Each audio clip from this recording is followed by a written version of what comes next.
Have you ever been looking at a game and just by the name of it, you were like, I don't think this is for me. I know, that's incredibly shallow and judgmental, but I've been there many times. And in fact, I was there with this game I'm going to talk about. Now, luckily, I was able to review it because the publishers decided to send me a code, and I am so glad they did, because this is definitely in like the top 2 of my favorite Metroidvanias of the year. There's a game called Gigasword, and believe me, when I heard that, I was like, ugh, and even the cover art didn't look that great. And I know there's 100 sayings about not judging a book by its cover and whatnot, and we should always follow that, but it can be difficult, especially when you're deciding what games to review, or, we all have limited time. So today, let's talk about Gigasword and why I really enjoy it. But before I do, please hit that like and subscribe button. It really helps the channel grow and helps me out. Also, if you're really keen to help the channel out, watch the next video after this one, the one that YouTube prompts you to, and that actually is supposed to help the algorithms. I don't know. I'm not sure. And one final note, I apologize for my voice. I am getting over the flu, I believe. I don't know if you guys remember, but the last video I did, the last one I actually did, at the very end, I was like, and my throat hurts, and I'm starting to feel kind of sick. Yeah, I was right. I totally had the flu. I've been out for like 2 days. Anyway, though, that gave me a really good opportunity to play Gigasword. So, in a way, it was a blessing in disguise. But anyway, Gigasword is a game that takes place in a fantasy world where it is inhabited by humans, but also by other creatures called nocturnes. Anyway, in this world, there is this very, very special rare crystal called the Gnosis or Genosis. Not sure if the G is silent or not, but the Gnosis crystal is told to basically hold unmeasurable amounts of wealth, knowledge, power, everything that you could possibly want. But it's kept locked away in this tower that is guarded by the Nocturne. The Nocturne are incredibly powerful beings that are like owl-like beings. They totally look like an owl, but yet they also have sort of like a superhuman look about them. Anyway, for years and years, the humans have basically held it against the Nocturne that they're guarding that tower, and they become very jealous of them, which I guess you could understand because the humans were going through times of hardship and they needed money, they needed their crops to grow, there seems to be some wealth inequality going on. It's highly implied that like the commander would influence like the common folk to blame the Nocturne, but yet at the same time the commander had like a ton of food, wealth, comfort, but the common folk didn't really know that, and they were looking for somewhere to aim their anger, and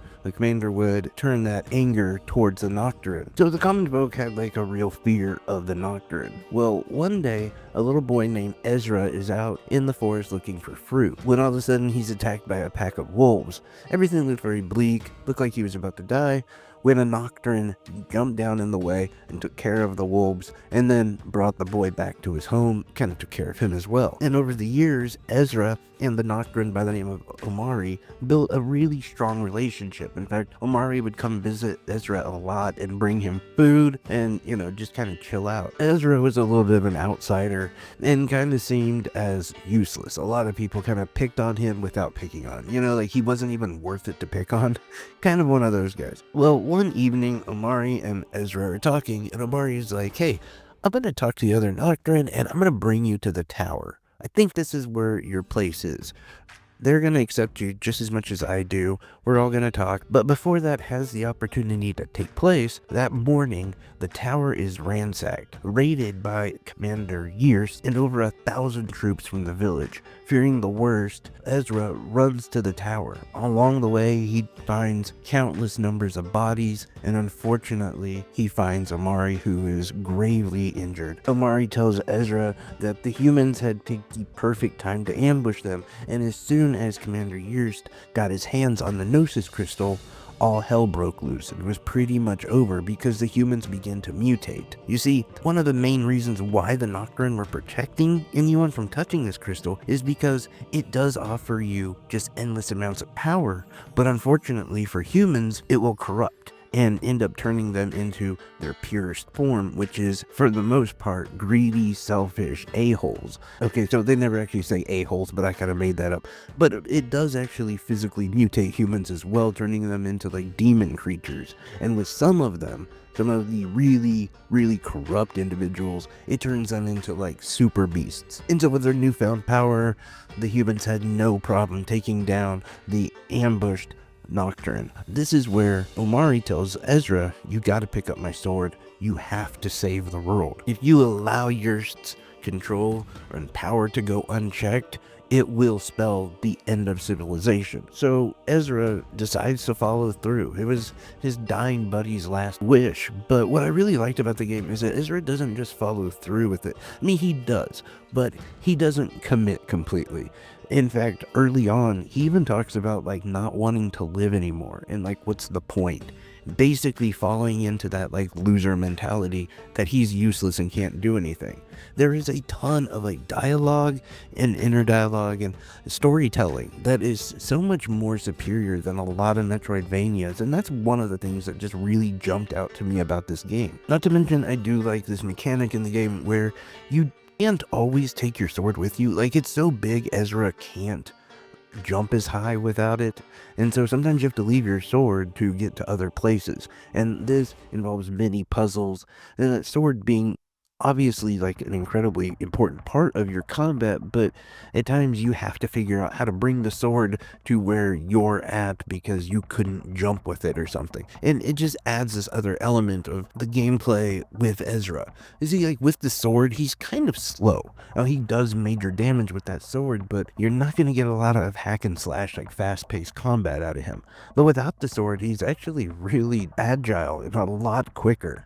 So it's kind of interesting to have those two dynamics. But don't get me wrong, the combat with the sword isn't like so sluggish that it's frustrating or something. In fact, you're given ample opportunities to use your abilities and to not take hits. With the sword in hand, you're not just like some immobile tank. You are still quite agile, but it's just as far as like your striking is concerned, it is just a little bit slower. Like he needs a wind up.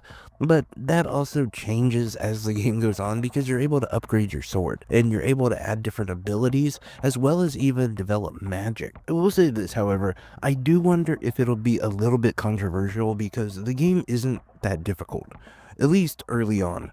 This is one of the few Metroidvanias I've played where, even though Ezra didn't have a lot of confidence, I did. Like, I never really felt like I was overpowered by any of the enemies. Like, I felt like I always had a fighting chance, and if I didn't make it, I knew why. I always felt like I could strategize around different bosses or areas that were, like, dense with enemies. Nothing ever felt like unapproachable, and for me that's kind of saying a lot because I'm not great at these games. So I imagine that there's some veterans that are going to be like, this game is just a piece of cake, it's too easy, blah blah blah, and I get that, I do. But for me, it's actually one of the things I like about it. I don't like playing a game where I just know I'm gonna die. Now, don't get me wrong, I like Dark Souls and I like a lot of games like that because you feel like you have a chance. Some of these games, especially a lot of Metroidvanias, in my experience, just don't feel like you have a chance. Like, you just get your butt kicked from one place to the other. And I do question if I've actually gotten better at Metroidvanias or if they're a little bit easier, or I don't know. But regardless, I actually found this game to be quite welcoming. Even all of the story context I gave you is broken up between cool cutscenes and little parts that are in between tutorials and things like that. So you never really feel like you're just stuck reading a bunch of information or anything. The game is just, I don't know, like I said, it just feels welcoming. I love the art in the game. Like, the cutscenes are the best. Some of the enemy designs are great. There's just a lot to like about this game. And I will tell you this, for me, I had no issue with the performance. I have learned that I'm not the best at breaking down like FPS or whatever. Like, with Spindle, the boys at Switch Up said like it was almost unplayable. For me, I played it and really enjoyed it. Don't know what they were talking about, but I own that. I don't think I'm as sensitive to some of the frame rate drops as some people. Don't get me wrong, if something is bad, I acknowledge it, but I guess it doesn't affect me as much. I don't know. But regardless, I never felt like performance was anything close to being an issue with this game. Never had any crashes, of course. Never had any lagging, nothing like that. Just an absolutely fun experience. Um, to me, it took about 8 to 10 hours, I wanna say. I don't know exactly how long it took me to beat it. Like I said, sort of did it while I was fever-stricken with the flu, and so I'd pick up and play for a while, pass out, wake up, play again for a little while, until I finally beat it, about 20 minutes ago, which tells you how much I enjoyed it, that the first thing I wanted to do was come in here and talk about the game. So for me, this game gets a 9 out of 10. I just really like it, and, at the time that I was looking at it, it was on sale for like 13.49, but I think even then it's like 14.99. Not 100% sure on the price. I'll make sure to get that ironed out and put in the video somewhere so you guys can see it. But anyway, I definitely recommend picking this one up. A lot of fun. Even if you're not a big Metroidvania person, I think you're gonna enjoy it, because I'm not a big Metroidvania person and I really did like it. But anyway, that's just my thoughts on Gigasword. Let me know what your thoughts are down below. Let me know what you're interested in checking out. We got a lot of stuff coming up. I got a very interesting video coming up soon that I hope you guys will all check out. It's about my AI girlfriend. It's a really weird video that has been challenging to do, but also incredibly eye-opening. But anyway, take care everyone. I love y'all. Bye-bye.